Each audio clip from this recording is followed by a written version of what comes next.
కలుగును గాక. మీ అందరికీ నా ప్రేమపూర్వక వందనాలు. అందరికీ వందనాలు. బాగున్నారా? కృపయు సమాధానం మీకు కలుగును గాక. చూడండి పిల్లరా, మరి ఈ దినం పరిశుద్ధాత్మ దేవుడు నీతో నాతో మనతో ఏం మాట్లాడవచ్చు? అట్టి మాటలు మనం ధ్యానించుకుంటారు. ప్రభువే మనకు సహాయము చేయను గాక. ఆది కాండము 23వ అధ్యాయం 18వ వచనం ధ్యానించుకుంటాం.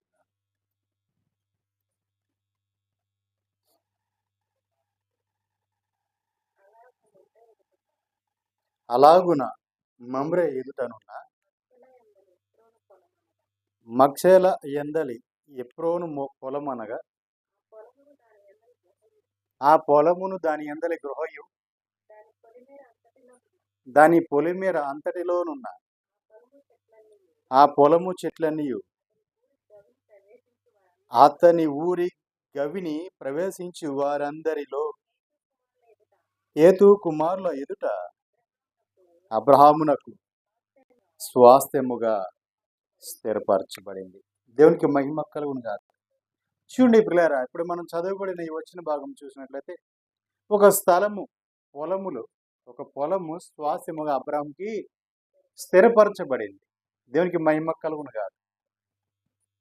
అబ్రహాముని దేవుడు పిలిచి వేరుపరచి ఆశీర్వదించి, ఇదిగో నీకు నేను స్వాస్థ్యం ఇవ్వబోతున్నా, ఆ స్థలానికి నువ్వు వెళ్ళు, ఆ దేశాన్ని నువ్వు స్వతంత్రించుకో, నీకు నీ సంతానానికి నేను స్వాస్థ్యంగా ఇస్తాను అని వాగ్దానం చేశాడు దేవుడు. ఆ వాగ్దానం మేరకు అబ్రహాము ఎటు వెళ్ళాలో తెలియని పరిస్థితుల్లో అబ్రహాము వెళ్ళి ఆ వాగ్దాన భూమిలో, వాగ్దాన దేశంలో, ఆ ప్రాంతంలో నిలబడినప్పుడు దేవుడు అబ్రహాంని, ఇది అబ్రహామా, నీ కనులెత్తి చూడు, నీ సరిహద్దులు నువ్వు చూడగలిగినంతగా చూడు, నువ్వు నడవగలిగినంతగా నడు, ఈ ప్రాంతం అంతా కూడా నీకు, నీ తర్వాత నీ సంతానానికి స్వాస్థ్యంగా ఇస్తాను అని చెప్పి వాగ్దానం చేశాడు. ఆ తర్వాత అబ్రహాము తర్వాత ఇస్సాక్కి అదే వాగ్దానం చేశాడు దేవుడు. యాకోబుతో కూడా అదే వాగ్దానం చేసి, నీ పితరుల స్వాస్థ్యంగా ఇస్తాను ఈ దేశాన్ని, నీకును నీ సంతానానికి నేను శ్వాసంగా ఇచ్చి ఉన్నాను అని చెప్పాడు. దేవునికి మహిమ కలుగును కాదు. ఈ అబ్రహాము పొందుకున్న ఆ శ్వాసం దేవుడు ఇచ్చింది. దేవుడిచ్చిన శ్వాసాన్ని అబ్రహాం శ్వాసంగా పొందుకున్నాడు. ఆ దేశంని, ఆ ప్రాంతం అంతటిని కూడా అబ్రహాం ఏం చేశాడని శ్వాసంగా, కానాను దేశం అంతటిని కూడా అబ్రహాం శ్వాసంగా పొందుకున్నాడు. కానీ ఇక్కడ ఏం జరిగిందంటే, దేవుడు అబ్రహాంకి శ్వాసంగా ఇచ్చిన ఆ దేశంలో, అబ్రహాం యొక్క సంతానానికి ఇచ్చిన దేశంలో అబ్రహాము పరవాసిగానే ఉన్నాడు తప్ప ఇది నాది అని అనుకోలేదు. ఎన్నడూ కూడా ఇది నా స్వాస్యము అని అబ్రహాం అనుకోలే. నేను ఈ దేశ పరవాసిని, నేను పరవాసిగా వచ్చాను, పరవాసిని అయిపోతాను అని అలాగే ఉన్నాడు. అయితే ఒక రోజున అబ్రహాం యొక్క తన భార్య శారమ్మ చనిపోయింది. తన భార్య చనిపోయినప్పుడు అబ్రహాం ఏం చేశాడు అంటే, ఒక పొలాన్ని అడిగాడు.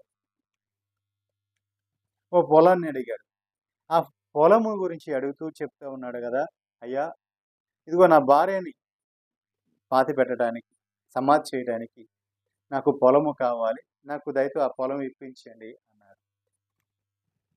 అన్నప్పుడు వారు ఏమన్నారు, అయ్యా ఇదంతా మేము వేరు కాదు కదా, ఇది మీకు నచ్చిన చోట మీరు సమాధి చేసుకోండి, మా యొక్క సమాధుల్లో శ్రేష్టమైనది మీకు ఏదైతే ఇష్టమో అక్కడ ఆ స్థలంలో మీరు మీ భార్యని సమాధి చేయవచ్చు, మిమ్మల్ని కాదనే వాడు ఎవడున్నాడు అన్నారు. అట్లా కాదు అని చెప్పి ఆయన ఒక పొలము చూపించి, ఇగో ఈ పొలము నాకు కావాలి, ఈ పొలముని గుహ నాకు కావాలి, ఈ ప్రాంతం నాకు కావాలి, దీనిని నాకు ఇవ్వండి అని చెప్పి వారికి సాగిలపడ్డాడు. సాగిలపడిన తర్వాత వారంతా కూడా ఏమన్నారు అంటే, నీకు ఇవ్వంది ఎవడు, నువ్వు మా మధ్య మహారాజులో ఉన్నావు. ఎలా ఉన్నాడంటే అబ్రహాము వారి మధ్య మహారాజులో ఉన్నాడంట. అయ్యా నీకు ఇవ్వను ఎవడు ఉన్నాడు? నిన్ను కాదనేవాడు ఎవడు ఉన్నాడు ఇక్కడ? నీకు ఏది కావాలో అది తీసుకో అన్నారు. తర్వాత అలా కాదు, నేను ఊరికనే తీసుకోను. దాని వెలెంతో చెప్పండి తీసుకుంటానన్నప్పుడు. అప్పుడు అయ్యా ఇది నీకు నాకు ఏ పాటిది? అంటే చూడండి, ఇది నీకు నాకు ఏ పాటిది? ఆ పొలము వాళ్ళకి ఎన్నిక లేనిది ఆ కాలంలో. ఇది మనలో ఎంత మాత్రమైంది? అల్పమైందే కదా! మన స్థాయికి ఇది తక్కువే కదా! అలాంటిది ఇదిగో దీనికి ఇన్ని ఇంత ఇన్ని తులములు వెండికి ఇది దీని వెల ఇన్ని ఆ కాలంలో ఏం చేసేవారంటే ఆ వెల కట్టేవారు. ఈ రోజుల్లో మనము రూపాయలని ఎలా వెలకడుతున్నామో ఆ కాలంలో వెండిని వెలకట్టేవారు. అయ్యా ఇన్ని తులములు వెండి చేస్తుంది ఇది.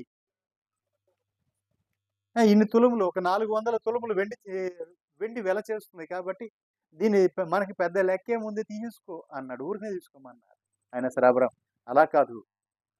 ఇదిగో ఇది నేను వెల ఇచ్చి కొనుక్కుంటాను, నాకు ఊరికనే వద్దు అని చెప్పి అక్కడ ఉన్నవారందరి ముందు ఆ మార్గంలో వెళ్ళే వారందరి ముందు కూడా అబ్రాహాం ఏం చేశాడు అంటే వెల ఇచ్చి ఆ పొలమును స్వాస్థ్యముగా కొనుక్కున్నాడు. దేవునికి మహిమ కలుగునుగా. హల్లెలూయా. అది అబ్రాహాంకి ఆ పొలము శ్వాసంగా స్థిరపరచబడింది. అంటే భూమి మీద అబ్రాహాము దేవుడే శ్వాసాన్ని ఇచ్చాడు. దేశాన్నే శ్వాసంగా ఇచ్చేశాడు దేవుడే. అయినా సరే అబ్రాహాము తన భార్యను అక్కడ పాతి పెట్టడానికి అక్కడ అబ్రాహాం ఏం చేశాడంటే ఒక శ్వాసాన్ని పొందుకున్నాడు. మనుషుల నుంచి సంపాదించుకున్నాడు. మనుషుల నుంచి ఒక శ్వాసాన్ని సంపాదించుకున్నాడండి. అలాగే యాకోబు కూడా ఒక మాట అన్నాడు. ఏమని అంటే ఏసేవుతో చెప్తా మాట, ఏసేవు యొక్క కుమారులిద్దరిని ఆశీర్వదిస్తూ ఇదిగో నేను నీకు ఒక శ్వాసాన్ని ఇస్తున్నాను. అంటే నీ సహోదరుల కంటే కూడా నీకు ఎక్కువగా ఒక భాగాన్ని ఇస్తున్నా. ఈ భాగము నేను కత్తితోనూ వింటితోనూ నేను సంపాదించుకున్న భాగం అని చెప్పాడు.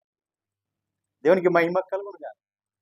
నేను సొంతంగా కష్టపడి మనుషుల మధ్య మనుషులతో పోరాడి సంపాదించుకున్న ఆ శ్వాసాన్ని నీకు ఇస్తున్నా. అంటే నీ సహోదరులకు కానీ దీని మీద ఎవరికి హక్కు లేదు. ఎందుకంటే నాకు కలిగినది దేవుడు నాకు ఇచ్చిందే కానీ నా పితరులకు ఇచ్చిందే కానీ శ్వాసాన్ని మీకు పంచి ఇచ్చేసా, మీకు రావాల్సింది ఇచ్చా. కానీ ఒక భాగము నీకు ఎక్కువగా ఇస్తున్నా. అది కూడా ఎందుకు ఇస్తున్నానంటే అది ఎలా ఇస్తున్నానంటే నేను కష్టపడి సంపాదించు మనుషుల నుంచి నేను కష్టపడి మనుషుల మీద పోరాడి సంపాదించు నా కత్తితోనూ వీటితోనూ నేను సంపాదించుకున్న భాగం అది అన్నాడు. దేవునికి మహిమ కలుగును కాదు. హల్లెలూయా. నిజ ప్రియులారా, ఒక శ్వాసాన్ని ఎఫ్రాయిముకి ఇచ్చాడు అబ్రహాం. దేవునికి మహిమ కలుగును కాదు. అబ్రహామును యాకోబు ఒక శ్వాసాన్ని యేసేవుకి ఇచ్చాడు. అంటే యేసేవు యొక్క కుమారుడైన ఎఫ్రాయిముకి ఇచ్చాడు. దేవునికి మహిమ కలుగును కాదు.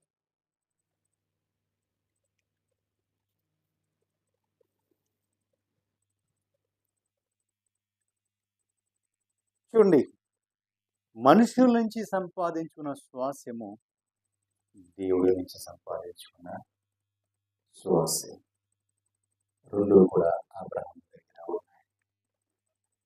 అబ్రహాము దగ్గర ఏమున్నాయండి? ఆ దేశాన్ని శ్వాసంగా సంపాదించి కొన్నాడు దేవుని ద్వారా. రెండోది మనుషుల నుంచి సంపాదించుకున్నాడు ఒక పొలాన్ని. దేవునికి మహిమ కలుగునుగా. హల్లెలూయా. దాని గురించి ఈరోజు మాట్లాడుకుందాం. ఆ పొలంలో ఏమేమి ఉన్నాయి అంటే పొలము అనగా ఆ పొలమును దాని ఎందలి గుహయు దాన్ని పొలిమేర్ల అంతటిలోను ఆ పొలము చెట్లన్నీ చూడండి, పొలం ఉంది, పొలంలో గుహ ఉంది. ఆ గుహతో పాటు అక్కడ కొన్ని చెట్లు కూడా వృక్షాలు కూడా ఉన్నాయి. ఆ చెట్లు ఇవన్నీ కూడా ఆయన స్వాసంగా సంపాదించుకున్నాడు. అంటే ధనం ఇచ్చి కొనుక్కున్నాడు, మనుషుల నుంచి సంపాదించుకున్నాడు. దేవునికి మహిమ కలుగును కాదు. చూడండి పిల్లారా, ఇక్కడ కొంచెము లోతుగా మనం వెళ్ళినట్లయితే దేవుని యందును దేవుని దయందును మనుషుల దయందును వర్ధిల్లాలి అనడానికి ఇది ఒక ఆస్కారంగా మనకు కనపడుతుంది. మనుషుల దయందును వర్ధిల్లాడు అబ్రహాము. ఏమంటున్నారు అక్కడ? నువ్వు మా మధ్య మహారాజులా ఉన్నావు. అంటే దేవుడు ఎలా చేశాడు అబ్రహాంని? మహారాజుని చేశాడు. దేవునికి మహిమ కలుగునుగా. అబ్రహాంని దేవుడు మహారాజుని చేశాడు. ఆ మహారాజుగా ఉన్నావు అయ్యా, నీకు ఇవ్వనిది ఎవడు అంటున్నారు అక్కడ. అంటే అబ్రహాం ఏది కోరుకుంటే దానిని మనుషులు ఇవ్వడానికి కూడా మనసును ఇచ్చాడు దేవుడు. దేవునికి మహిమ కలుగును గాక. చూడండి 14వ వచనం నుంచి వద్దాం.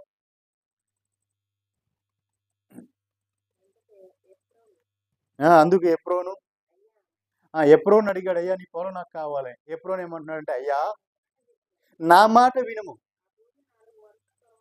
ఆ భూమి 400 తులముల వెండి వెల చేయును, అది నాకు నీకు ఎంత?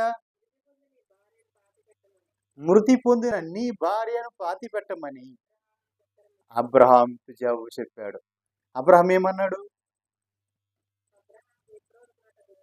అబ్రహాము ఆ ఎప్రోను చెప్పిన మాట విని, కాబట్టి అక్కడున్న హేతు కుమారులకు వినబడినట్లుగా, అయ్యా ఇదిగో ఎప్రోను చెప్పిన వెల అనగా ఆ వ్యాపారం చేసే వారిలో చెల్లే 400 తులముల వెండిని అబ్రహాం అప్పటికప్పుడే చూసి అతనికి చేసి ఆ పొలాన్ని అబ్రహాము స్వాధీనపరుచుకున్నాడు. దేవునికి మహిమ కలుగుగా. సొంతము చేసుకున్నాడు. ఊరికనే తీసుకోలేదండి పొలాన్ని, ఊరికనే తీసుకోలే. ఆ పొలమును స్వాధీనపరుచుకున్నాడు. దేవునికి మహిమ కలుగునుగా. అలాగే దావీదు కూడా అదే పనిచేశాడు. ఏంటంటే ఒక రోజున దావీదు తన ప్రజల్లో కత్తి పట్టువారు ఎంతమంది ఉన్నారా, తన కాలు బలగం ఎంత ఉందా అని లెక్కించటం కోసం అతను ప్రేరేపింపబడి యోవాబుతో చెప్పాడు, ఇదిగో ఎంతమంది ఉన్నారో మనకి యుద్ధానికి పనికి వచ్చేవారు, వారందరూ లెక్కించమన్నప్పుడు యోవాబు చెప్పాడు, అయ్యా వాళ్ళతో నీకేం పని? దేవుడు నీకు విజయాన్ని ఇవ్వట్లేదా? దేవుడు ఈ పక్షంగా లేడా? మరి నీకు మనుషులతో నీకు పని ఏముంది? ఎంతమంది ఉన్నారని నువ్వు చెప్పుకోవడం పని లేదు, నువ్వు చెయ్యి అన్నాడు. వెళ్ళి లెక్క పెట్టాడు. అప్పటికి యోవాబు కూడా కరెక్ట్గా లెక్క పెట్టలేదండి, చాలా మందిని మినాయించి లెక్క పెట్టాడు. అయినా సరే దేవుని ఉగ్రత వచ్చింది. దావీదును అడుగుతున్నాడు ప్రవక్త వచ్చి, ఇదిగో నీవు చేసిన దానికి దేవుడి నుంచి తీర్పు వస్తుంది. నీవు శత్రువుల చేత తరం పడతావా, లేదా నీ ప్రజలకి నువ్వు దూరంగా ఉంటావా, లేదా నీవు దేవుని చేతిలో పడతావా అని అడిగినప్పుడు, ఈ రెండిట్ల కంటే కూడా నేను దేవుని చేతిలో పడటమే మేలు అని ఎంచుకొని నేను దేవుని చేతిలో పడతాను అన్నాడు. అన్న వెంటనే ఏమైందంటే ఒక తెగులు వచ్చింది. సంహార దూత వచ్చి తన ప్రజలను హతమార్చేస్తుంటే కొన్ని వేల మంది చచ్చిపోతున్నారు. దావీదు ఏం చేయాలో అర్థం కావట్లా, పరుగులు పెట్టాడు. అయితే ఆ దూతను కనుగొన్నాడు. నాకోరు కలం దగ్గర దూతను కనుగొని ఆ ఆకోరులో ఆ లోయలో ఆ కలము దగ్గర దూతను కనుగొని అక్కడ దేవునికి క్షమాపణ చెప్పి అక్కడ బలి అర్పించడం కోసం, బలిపీఠం కట్టడం కోసం ఆ పొలం దగ్గరికి వెళ్ళి అతను ఆ కలం దులుపుకుంటూ ఉంటే ఆకోరు అతని దగ్గరికి వెళ్ళి, అయ్యా ఇలా నాకు ఈ పొలం కావాలి. రాజా తీసుకో, నీకంటే ఎక్కువ ఏముంది, పొలం తీసుకో, నాకు శ్వాసంగా వచ్చిన పొలం, నీకు కావాలన్న కూడా తీసుకో, అది కూడా నువ్వు ఎందుకు దేవునికి బలిపీఠం కట్టాలనుకుంటున్నావు కదా, తీసుకో అన్నాడు. వద్దు నువ్వు ఊరికినే నాకు ఇవ్వద్దు, ఇది వెల ఎంతో చెప్పు, వెలచ్చి నేను తీసుకుంటాను, నేను వెలచ్చి కొనుక్కుంటాను, ఊరికి నాకు ఇవ్వద్దు అన్నాడు దావీదు. అలా అన్నప్పుడు అతను ఒక వెల చెప్తే ఆ వెలకి దావీదు చెల్లించిన తర్వాత అతను ఏం చేస్తే ఆ ఎడ్లను పశువులను వధించడానికి అతను కట్టిన ఆ బండికి కట్టిన ఎడ్లను రెండింటిని తీసుకుని వచ్చి ఇచ్చాడు. అంతేకాదు ఆ బండిని కూడా ఎక్కడెక్కడ ఎరకొట్టి ఆ కర్రలను ఆ బలి అర్పించడానికి ఆ కట్టెలుగా వాటిని ఉపయోగించాడు. దేవునికి మహిమ కలుగును కాదు. చూడండి, శ్వాసము కొనుక్కుని అక్కడ శ్వాసము దేవునికి అర్పణ అర్పించడం కోసం కూడా దావీదు ఏం చేశాడు? పొలమును శ్వాసముగా సంపాదించాడు. తన ప్రజలందరి మీద రాజును చేశాడు, మహారాజును చేశాడు, చక్రవర్తిని చేశాడు. అయినా సరే దేవునికి అర్పించాలి. దేవునికి బలి అర్పించే ఆ పొలము నాదై ఉండాలి, ఆ శ్వాసము నాదై ఉండాలి అని దావీదు వాంఛ కలిగి ఉన్నాడు. అంతేకాదు దావీదు యొక్క వాంఛ ఎలాంటిదంటే, ఆయన కోరిక ఎలాంటిదంటే శ్వాసముగా వచ్చినది. దేవునికి మందిరము కట్టాలి అంటే ఇశ్రాయేలీలందరూ వాళ్ళ శ్వాసములోంచి భాగములు తీసి ఇవ్వడానికి సిద్ధంగా ఉంటారు. కానీ అలాంటిది దావీదు ఎవరిని అడగలేదు. దావీదు జయించిన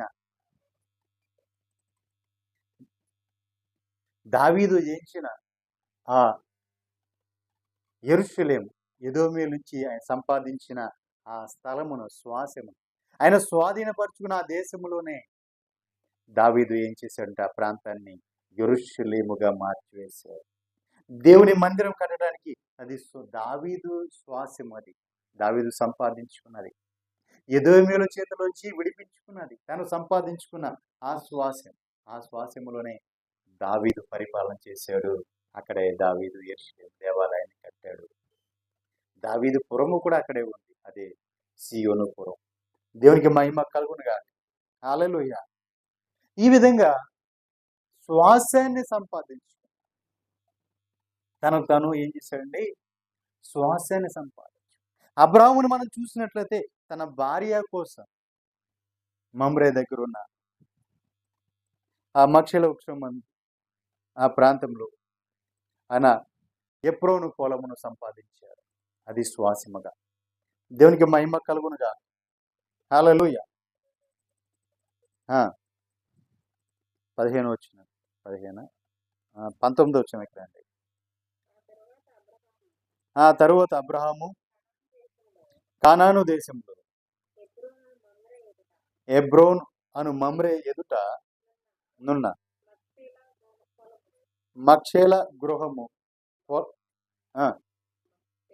మప్పేల పొలము గుహలో తన భార్య అయిన శారాను పాతి పెట్టాను. దేవునికి మహిమ కలుగునుగా. హల్లెలూయా. కింద వచ్చిన చూడండి, ఆ పొలమును దానిలో ఉన్న గుహయు ఏతు కుమారుల వలన శ్మశానము కొరకు అబ్రహామునకు శ్వాసముగా స్థిరపరచబడింది. దేవునికి మహిమ కలుగునుగా. హల్లెలూయా. 4వ వచనం.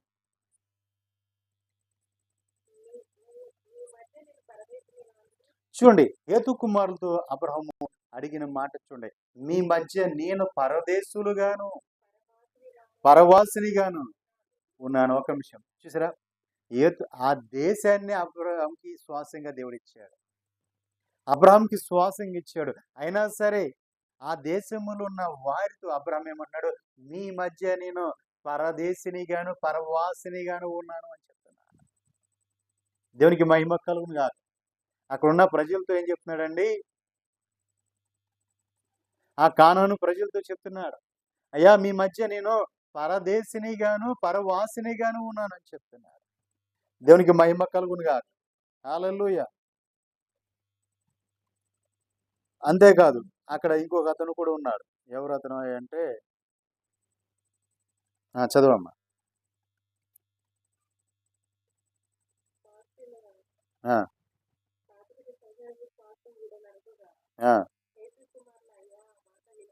అయ్యా మా మాట వినుము, నీవు మా మధ్య మహారాజు వై ఉన్నావు శ్మశాన భూములలో. చూడండి, నీవు మా మధ్య మహారాజువై ఉన్నావు కాబట్టి మా శ్మశాన భూములలో అతి శ్రేష్టమైన దాంట్లో నీ భార్యను పాతి పెట్టుము అని.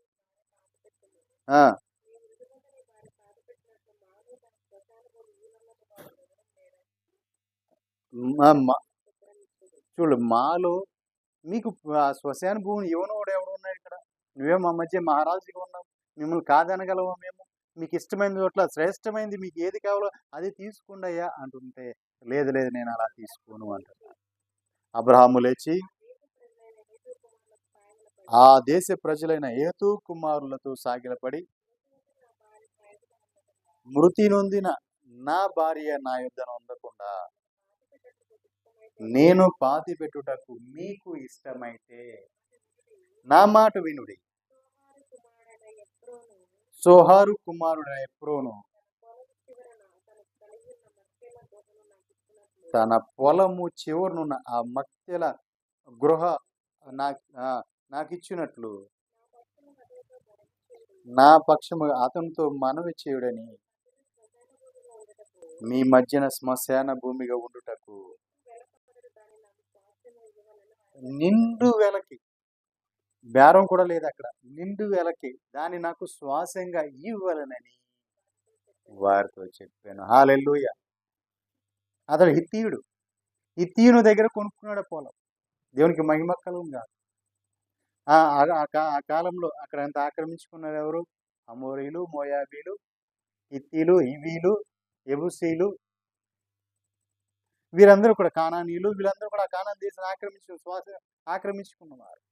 కానీ ఆ హివీయుడి దగ్గర ఆ పొలము అబ్రహాము కొనుక్కున్నారు. దేవునికి మహిమ కలుగునుగా. హల్లెలూయా. అదే పొలమును కూడా దాని గురించి కూడా యాకోబు అంటూ ఐగుప్తులో చనిపోయిన యాకోబు యోసేపు దగ్గర ఒక మాట తీసుకున్నాడు. ఇదిగో నన్ను ఇక్కడ సమాధి చేయొద్దు, నన్ను ఇక్కడ సమాధి చేయొద్దు, నన్ను కానాను దేశంలో ఉన్న అబ్రహాము శ్వాసంగా కొనిన ఆ పొలములను నేను పాతి పెట్టాలి. అది మక్షేల యందు ఎఫ్రోను పొలం. ఆ ఎఫ్రోను పొలంలో నన్ను తీసుకెళ్ళి అక్కడే పాతి పెట్టాలి. ఎందుకంటే అబ్రహాము అక్కడే పాతి పెట్టబడ్డాడు, శారా అక్కడే పాతి పెట్టబడింది, తర్వాత ఇస్సాకు అక్కడే పాతి పెట్టబడ్డాడు, రిబ్కా అక్కడే పాతి పెట్టబడింది.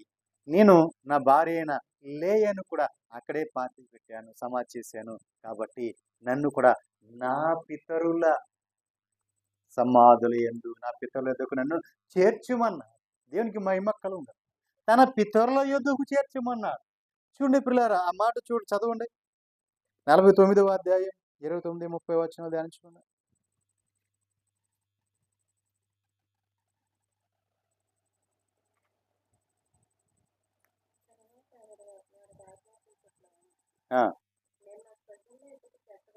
చూసారా, నేను నా స్వజనుల యొద్దకు చేర్చబడుతున్నా. చూడండి ఎంత కరెక్ట్గా చెప్తున్నాడు. చూడండి, నేను నా స్వజనుల యొద్దకు చేర్చబడుతున్నా. స్వజనులు అంటే ఎవరు? వారు సొంత బంధువులు, సొంత రక్త సంబంధుల దగ్గర నేను చేర్చబడుతున్నా అంటే చూడండి, వారిలో ఎవరు కూడా తప్పిపోలే. స్వజనులు అంటే అక్కడ చెప్పాడు ఏమని వివరించి చెప్పాడు. అబ్రహాము చెప్పాడు, అబ్రహాం తర్వాత శారమ్మ గురించి చెప్పాడు, తర్వాత ఇసాక్ గురించి చెప్పాడు, రిబ్కామ్మ గురించి చెప్పాడు, తర్వాత లేయమ్మ గురించి కూడా చెప్పాడు. నేను వారి మధ్యకి నేను చేరుకోబోతున్నాను అని చెప్తున్నా. దేవునికి మహిమ కలుగును. వారి మధ్యకి నేను చేరుకోబోతున్నాను. హల్లెలూయా. చూడండి ఎంత అదిగా చెప్పుకుంటూ వచ్చాడు.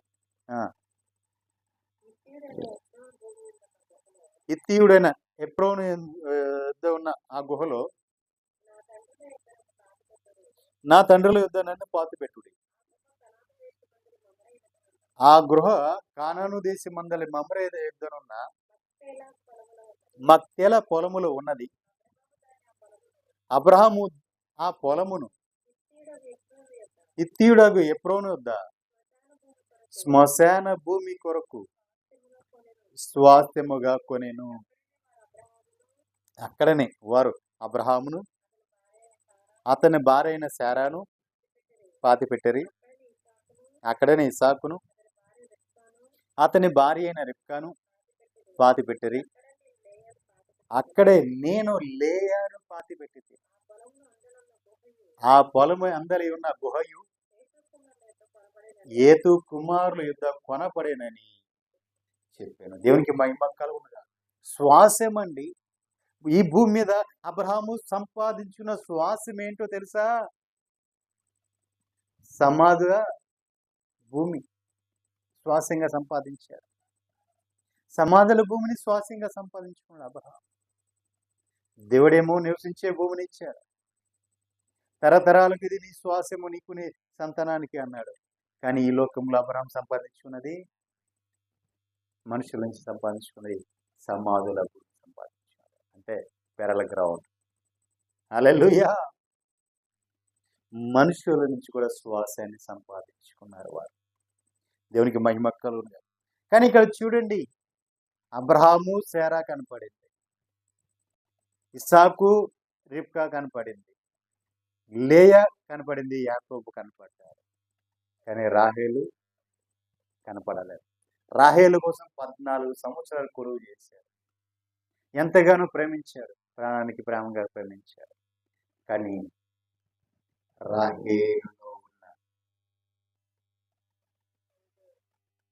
రాహేలులో ఉన్న అవిధేయత యాకోబు దగ్గరికి చేరనివ్వలేదు, తన పితరులోకి చేరనివ్వలేదు. దేవునికి మహిమ కలుగునుగా. తన పితరుల దగ్గరికి చేరనివ్వలేదండి.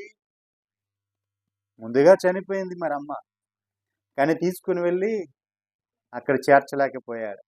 కారణం ఏంటంటే తనలో ఉన్న ఆ అవిధేయత తన పితరుల్లోనికి చేరబడలేదు.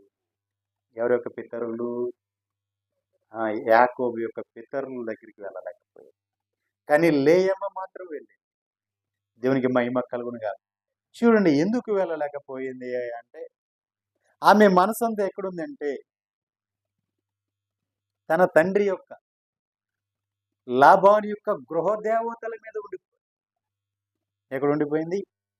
తన తండ్రి అయిన లాబాను యొక్క గృహదేవతల మీద ఉంది.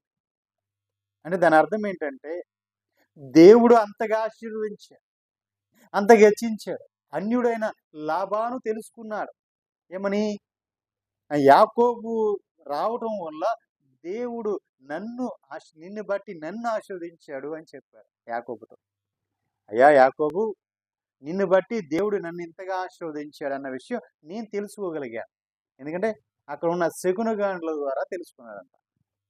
నేను తెలుసుకోగలిగాను అని యాకోబుతో చెప్పాడు. కానీ మరి ఇక్కడ ఈ రాహేలును చూస్తే రాహేలు ఏం చేసిందంటే తన తండ్రి అంతగా ఆశీర్వదించబడ్డాడని మరి అనుకుందో ఏమో కానీ, లేదా తన తండ్రి దగ్గర ఉండటం వలన తన తండ్రి యొక్క ఆచారాలు ఇవన్నీ మొదలుపెట్టిందో ఏమో తెలియదు, కానీ వాటిలో ఉండిపోయిందో తెలియదు. కానీ ఆమె ఏం చేసింది, తన తండ్రి యొక్క గృహ దేవతలను విడిచిపెట్టలేకపోయింది. వాటిని తన తండ్రి దగ్గర ఉంచకుండా దొంగిలించి తీసుకుని వచ్చి యాకోబుతో ఎక్కడ తీసుకుని వస్తుంది? కానాను దేశాన్ని తీసుకుని వస్తుంది. ఆశీర్వదించబడిన దేశం, శ్వాసం చేయబడిన దేశం కానాను దేశం. అది వాగ్దాన దేశంలోకి అన్యత్వాన్ని తీసుకుని రావాలని చూసింది. తన యొక్క అవిధేయతతో ఆశీర్వదించబడిన సంతానాన్ని, వారి యొక్క సంతానము ఆశీర్వదించబడకుండా చెడగొట్టాలని చూసింది. తనకు తెలియదు, కానీ అన్ని దేవతలను తీసుకుని వచ్చింది. వాళ్ళందరూ భ్రష్టులను చేయాలని మార్గంలో నేను చనిపోయి. యాకోబే అన్నాడు లాబానుతో, ఇదిగో నేను తీసుకురాలేదు, కావాలంటే వెతుక్కో, నీ గృహదేవతలు నాకు అక్కర్లేదు, అసలు నాకు వాటితో నాకు పని లేదు, నువ్వు కావాలంటే వెతుక్కో, మా వాళ్ళందరినీ నువ్వు ఎదుక్కో అన్నాడు. వాళ్ళందరూ వెళ్ళి వెతుక్కున్నారు, ఎక్కడా దొరకలే. ఎలా దొరుకుతుంది? అమ్మేమో ఇవి కింద అక్కడ పెట్టి దాని మీద కూర్చుంది కదా, కూర్చుని ఉంది. నేను లెగలేను అంది. సరే మొత్తం అంతా వెతికారు, వెళ్ళి ఎక్కడ దొరకలేదు, ఇక వెనక్కి తిరిగి వెళ్ళిపోయారు. వెళ్ళే ముందు ఒక మాట చెప్పి వాళ్ళు ప్రమాణం చేసేటప్పుడు యాకోబు ఒక మాట అన్నాడు, ఇదిగో ఇది ఎవరి దగ్గర ఉందో నాకు తెలియదు, కానీ వాళ్ళు మాత్రం నిశ్చయంగా చనిపోతారు, మరణించాలి అని చెప్తారు. ఆ మాట ఆవిడకి శాపమైంది, ఆవిడ చనిపోయింది. రాహేలు చనిపోయింది. దేవునికి మహిమ కలుగునుగా. తన బిడ్డను కంటూ చనిపోయింది. ఎందుకు ఆవిడ మీదకి అంత ఉగ్రత వచ్చింది? ఎందుకు ఆవిడ కానాను దేశంలో నివసించలేకపోయింది అంటే ఆవిడలో ఉన్న అవిధేయత, ఆ అవిధేయత ఆవిడ వలన అపవిత్రత వారి వంశంలోకి రాకుండా దేవుడు వారు తొలగించారు. దేవునికి మహిమ కలుగునుగా. హల్లెలూయా. నిజమే పిల్లలు. అసలు శ్వాసం అంటే ఏంటి? నిర్గమాకాండం 32వ అధ్యాయం 13వ వచనం చూసినట్లయితే, మోషే మాట్లాడుతూ దేవునితో మాట్లాడుతూ మోషేకు దేవునికి మధ్యలో ఈ మాటల్లో మోషే మాట్లాడుతూ చెప్తున్నాడు. నీ సేవకుడైన 32:13 నిర్గమాకాండం.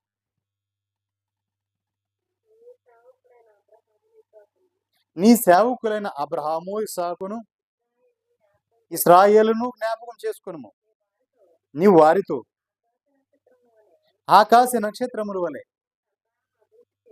నీ సంతానమును అభివృద్ధి చేసి, నేను చెప్పిన ఈ సమస్త భూమిని నీ సంతానముకి ఇచ్చేదనని. చూడండి, దేవుడు చెప్పాడు, ఈ సమస్త భూమిని నీ సంతానానికి నేను ఇస్తాను అని వారితో వాగ్దానం చేశాడు. అంతేకాదు, నిరంతరము ఆ భూమిని హక్కుదారులై ఉంటారు వారు. వారితో దేవుడు నా తోడు అని దేవుడే ప్రమాణం చేశాడు. వారితో నువ్వు చెప్పితివా నేను. దేవునికి మహిమ కలుగును గాక. చూసారా పిల్లరా, దేవుడే తన తోడని ప్రమాణం చేశాడు. వారికి నిరంతరము శ్వాసంగా భూమి ఉంటుందని.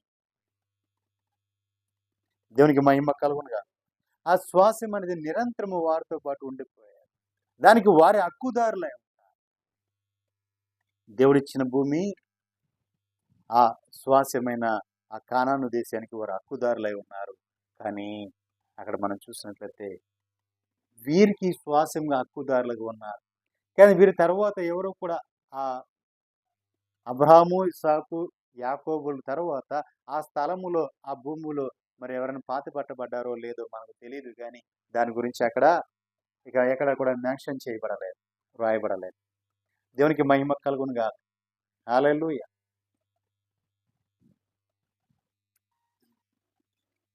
అపోస్తుల కార్యాలు 7వ అధ్యాయం 16వ వచనంలో కూడా ఉంది అదే మాట.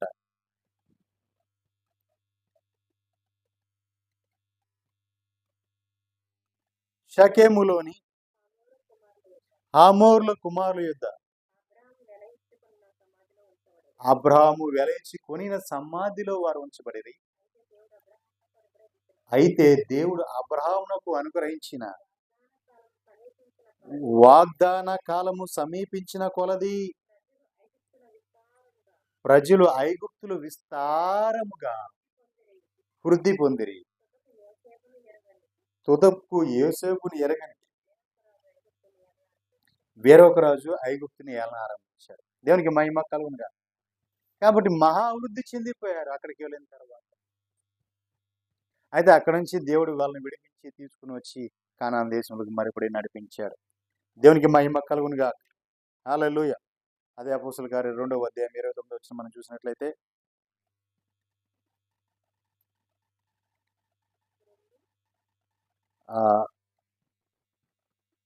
ఇద్దరే నేనే చెప్తాను. 2వ సమూయేలు 29:30. దావీదు సమాధి కాదండి, అపోస్తలుల కార్యాలు చూడండి 2వ అధ్యాయం 29:30 వచ్చిన.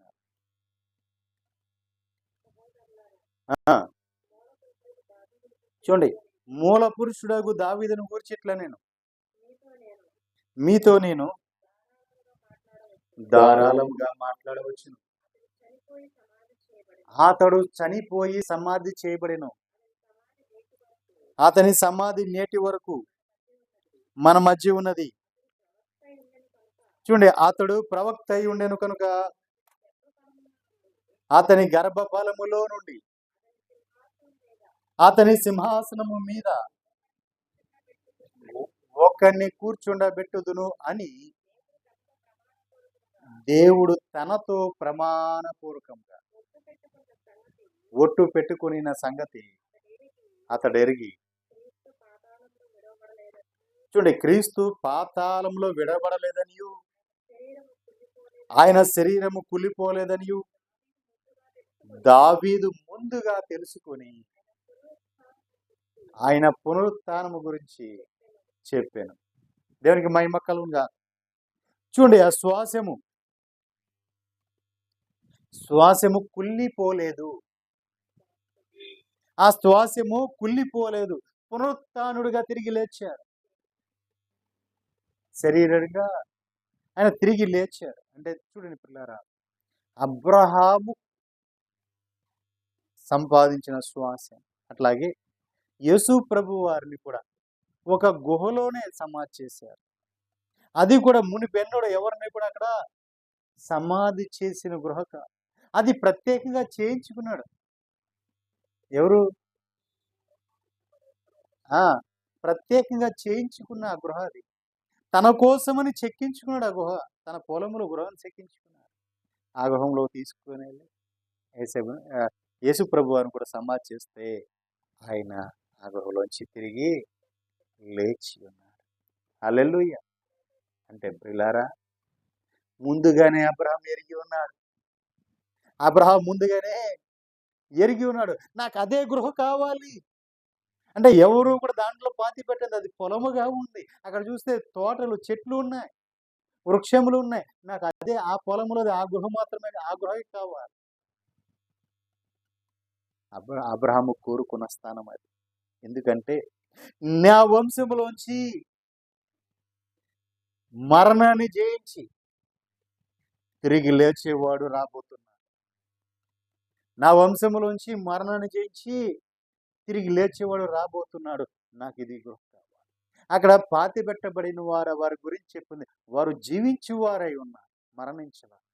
అబ్రహాము దేవుడను, ఇస్సాకు దేవుడను, యాకోబుల దేవుడను అని చెప్పాడు. అంటే వారు జీవిస్తున్నవారు కాబట్టి వారి నుంచి ప్రభు వారి గురించి చెప్పగలిగారు.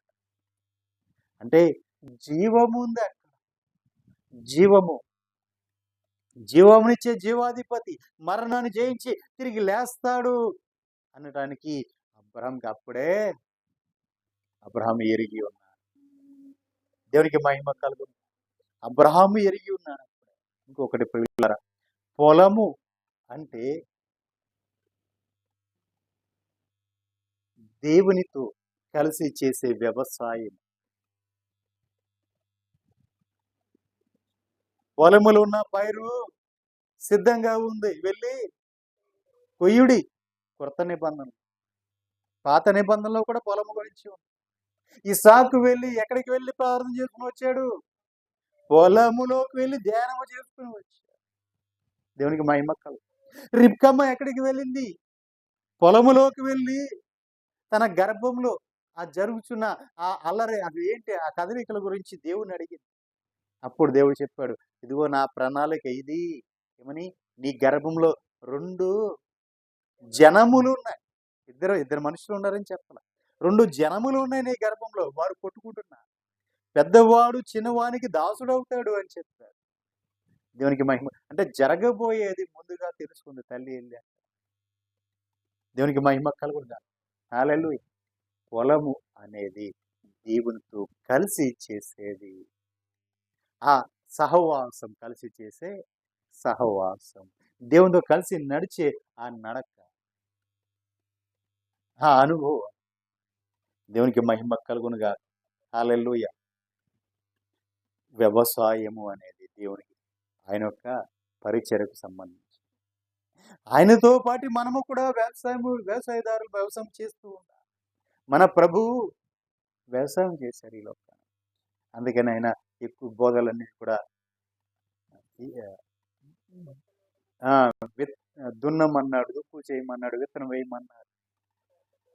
ఆ పైరు పక్వానికి వచ్చింది, మీరు కోసి కొట్టలో కూర్చమన్నారు. అన్ని ఉపమానాల్లో, అన్ని విషయాల్లో కూడా ఆయన పొలము గురించి ఎక్కువగా మాట్లాడారు. అంటే ఆయనతో కలిసి ఇప్పుడు మనం ఏం చేస్తున్నాం? పొలములో పని చేస్తున్నాం. ఆయన పొలము. దేవునికి మహిమ కలుగునుగా. హల్లెలూయా. చూడండి పిల్లారా, అబ్రహాము సంపాదించుకున్నాడు శ్వాసమును సంపాదించుకున్నాడు. ఎందుకు సంపాదించుకున్నాడంటే, ఇదిగో నా సంతానములో మరణము లేదు, జీవం మాత్రమే ఉండాలి.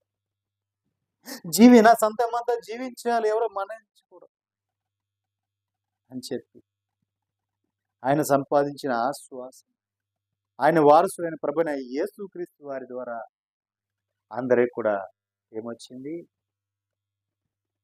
జీవించటానికి అర్హత వచ్చింది. ఆ నిత్య జీవాన్ని ఇవ్వడానికి ఆయన ఈ లోకానికి వచ్చాడు. అబ్రహాం యొక్క వారసుడిగా వచ్చాడు. నిత్య జీవము ఆయన ద్వారా కలిగింది. దేవునికి మహిమ కలుగును. కాబట్టి పిల్లారా, రెండోది, అబ్రహాము తనకు దేవుడిచ్చిన శ్వాసనే కాదు, తాను మనుషుల నుంచి కూడా శ్వాసాన్ని సంపాదించుకోగలిగాడు. దేవునికి మహిమ కలుగును. అదే దేవుని దయందును మనుషుల దయందును వర్ధిల్లడం అంటే. దేవునికి మహిమ కలుగును. హల్లెలూయా. మరి ప్రియులారా, సంపాదించుకున్నాడు, అబ్రహాం సంపాదించుకున్నాడు శ్మశాన భూమి అని తక్కువగా తీసివేయకండి. అబ్రహాము సంపాదించింది జీవించడం కోసం సంపాదించాడు తప్ప జీవం మరణించి అక్కడ సమాధులు చేయటానికి కాదండి. అక్కడ సమాధి చేయబడిన వారందరూ కూడా జీవించారు అనడానికి అక్కడ మనకు చూపించబడుతుంది మాట. దేవునికి మహిమ కలుగును కాదు. వారందరూ కూడా జీవించి ఉన్నారు అనడానికి ఆధారము కోసం అక్కడ ఆ పొలమును మనకు చూపించారు. దేవునికి మహిమ కలుగును కాదు. హల్లెలూయా. కానీ ప్రియులారా, మరి నేను అడుగుచున్నాను, ఈ భూమి మీద ఇంకా అన్నిటికంటే ఎక్కువ వెల ఎక్కువగా రేపొద్దున శ్వాసంగా ఉండాలని భూములు కొనేవారు చాలా మంది ఉన్నారు. ఇక్కడ భూమే కాదు, అంతరిక్షంలో కూడా భూములు కొన్నవారు, కొనాలనుకున్న వారు కూడా చాలా మంది. దేవునికి మహిమ కలుగును కాదు. కానీ నువ్వు ఎక్కడ భూమి కొన్నా ఆ స్థలము జీవాన్ని ఇచ్చేదై ఉండాలి. అది జీవించగలిగే ఆ స్థాయి నీకున్నా. దేవునికి మహిమ కలుగును కాదు. అమ్మా, మీరెందుకు ఆయన వెతుకుతున్నారు? ఆయన అక్కడ లేడు. ఎందుకు లేడంటే ఆయన జీవించేవాడు. సమాధులు ఎలా ఉంచబడతారు? జీవించేవాడు, జీవాధిపతి సమాధులు ఎలా ఉంటాడు? ఆయన ఎక్కడుంటే అక్కడ జీవమే ఉంటుంది. అలాంటిది అబ్రహాము వేసిన పునాది అదంతా కూడా జీవముతో. అందుకే అబ్రహాము దేవుడను, ఇస్సాకు దేవుడను, యాకోబుల దేవుడను అని చెప్పాడు. అంటే జీవించే వారికి నేను దేవుడిని ఉన్నాను, కానీ మృతులకు నేను దేవుడిని కాదు అన్నాడు నా దేవుడు. కాబట్టి ఇప్పుడు మనమంతా కూడా జీవించాలి అంటే ఆ జీవాన్ని మనం సంపాదించుకోవాలి, ఆ శ్వాసాన్ని మనం సంపాదించుకోవాలి. ఆ జీవమునిచ్చే శ్వాసం ఎక్కడుందో దానిని మనం సంపాదించుకోవాలి. అప్పుడు మనము కోట్ల సంవత్సరాలు ఆ నిత్య జీవనే మన శ్వాసములో మనం జీవించగలం. అంటే ఈ లోకంలో ఉన్నంతకాలం కూడా మనము జీవించే ఆ జీవము కూడా, ఆ స్థలం కూడా జీవాన్నిచ్చేదై ఉండాలి. దేవునికి మహిమ కలుగునుగా. హల్లెలూయా. కాబట్టి ప్రియులారా, మనమంతా కూడా ఈ దినం అబ్రహాముని ఏ విధంగా అయితే శ్వాసాన్ని సంపాదించుకోగలిగాడు, రెండోది ఇస్సాకు శ్వాసాన్ని సంపాదించుకోగలిగాడు, మూడోది యాకోబులు శ్వాసం సంపాదించుకున్నారు. కానీ ఇక్కడ మనం చూసినట్లయితే మన దావీదు సమాధి నేటి వరకు మన మధ్యనే ఉన్నది అని చెప్తున్నారు. కానీ ఆ సమాధి నుంచి దావీదు బయటికి రాలేదు, కానీ ఆయన ప్రవక్త, కానీ బయటికి రాలేదు. అదే యేసు ప్రభు వారు, ఆయన కుమారుడిగా వారసుడికి వచ్చిన యేసు ప్రభు వారు మాత్రం అక్కడ లేరు. అంటే సమాధుల్లో ఉంచబడేవారు కాదయ్యా. నేను మీకు జీవాన్ని ఇవ్వడానికి వచ్చాను, మీరు ఇక్కడ సమాధులు చేయబడి మీరు ఇక్కడ ఉండేవారు కాదు. మీరు నాతో పాటు కోట్ల సంవత్సరాలు ఆ నిత్య జీవంలో ఉండాలి. ఆ నిత్య జీవాన్ని మీకు ఇవ్వడానికి వచ్చాను అని చెప్పిన యేసు ప్రభు వారు ఆయన రాబోతున్నారు. ఈ క్షణము మరుక్షణము, నేడో రేపు రాబోతున్నారు. ముందుగా ఎవరు లేస్తారు? సమాధుల్లో ఉంచబడిన చనిపోయిన వారు లేస్తారు. వారితో కూడా మనము కూడా ఎత్తబడతాం. ఈ ఎత్తబడే గుంపులో మనం ఉండాలి. దేవునికి మహిమ కలగాలి. ఇప్పుడు చనిపోయిన వారు బ్రతుకుతారు, వారు లేపబడతారు. మనము కూడా పరిశుద్ధులందరూ కూడా ఎత్తబడతారు. వీరిలో ఉండాలి తప్ప విడవబడే గ్రూపులో మనము ఉండకూడదు. దేవునికి మహిమ కలుగుగాక. కాబట్టి మనము కూడా స్వాస్యమును ఏ శ్వాసాన్ని సంపాదించుకుందామంటే ప్రభువైన యేసుక్రీస్తు వారనే ఆ నిత్య జీవం అనే శ్వాసాన్ని మనము సంపాదించుకుందాము. అట్టి కృప పరిశుద్ధాత్మ దేవుడు మనకు అనుగ్రహించును గాక. ప్రార్థన చేసుకుందాం.